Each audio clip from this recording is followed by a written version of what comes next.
Hi guys, now is March 1, 2026 Sunday. So happy weekend everybody.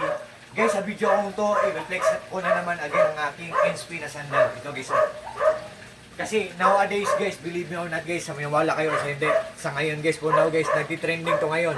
Kasi ang ganda talaga ng quality niya, ang ganda pa ng accent niya o design niya. Oh. Ito ang emblem po niya, oh. Ang logo niya, emblem. NSP, tapos may nakalagay pa dito na NSP. Same din dito sa kabila guys, sa left side. NSP,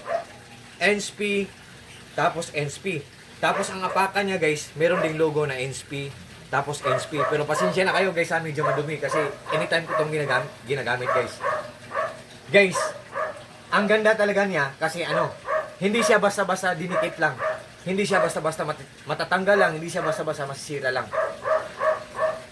Baka ito ang dahilan kung nagtitrending siya kasi pulidong-pulido sa durable pa. What I mean po, durable pa at the same time affordable pa.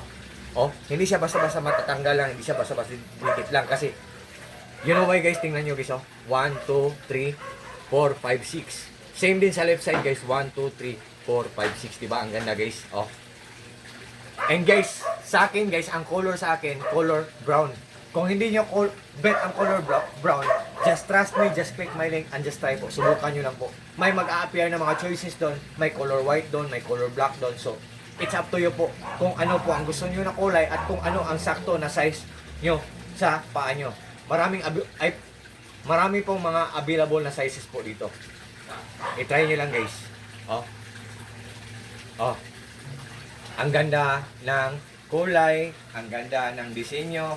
At guys, napaka-light pa nito, napakagaan pa nito, at saka napaka-komportable pang suotin ito. At saka hindi siya slippery guys, kahit tiles guys, kakapit siya. Hindi siya madulas.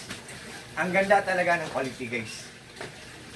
Believe me or not guys, nagtitrending to ngayon. So, kung meron pang stock guys sa size ng paa nyo, to cut the story short guys, wag na kayong huwag na kayong magpahuli guys. Baka maubusan na kayo. Just check the guys. Mag-check out na kayo. Tingnan nyo guys, ang ganda. Tapos guys, mura lang siya. Tapos, marami pa mga kulay ang mapagpipilian ito. Tapos, ito pala guys, nakalimutan ko. Pag susuotin natin, parang magsashiny ang rubber niya. Ang ganda ng quality ng rubber niya. Nagsashine siya. Hindi ko nilagyan ng oil yan. Nagsashine siya. Ganyan siya. Basta suotin siya. Ang ganda. So, sa mga interesado dyan, nandyan lang sa link ko. God bless us all guys. And that's all.